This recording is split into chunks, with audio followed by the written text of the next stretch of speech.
Пред повече от 6000 зрители домакините от Берое започнаха по-активно срещата, но Емил Ангелов и Ямуков пропуснаха. ЦСКА взе инициативата и в 33-та минута бразилецът Жуниор Мораес оцели градата от пряк свободен удар. Малко след това обаче грешка в зелената защита позволи на завърналия се в титулярния състав Яни Зико да отбележи.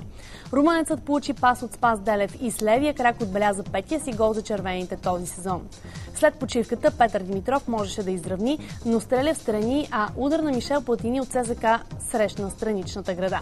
Така червените продължават да са лидери в А група с пълен актив от 18 точки. Берое е последен без точка след 6-тия кръг. Така се получи, видяхте каква жега.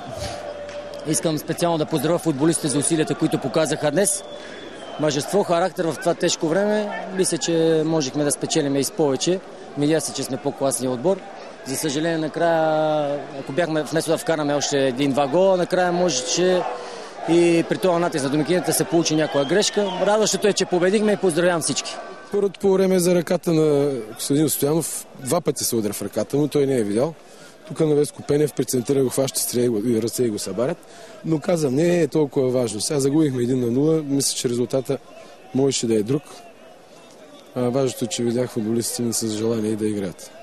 Все пак играта на Берое беше по-добра през втората част. Какво липсваше през първото полувреме, когато падна и голът? През първите падна голът, казах след наша грешка. Ние от игрова ситуация на ЦСКА бяхме ги разучили добре.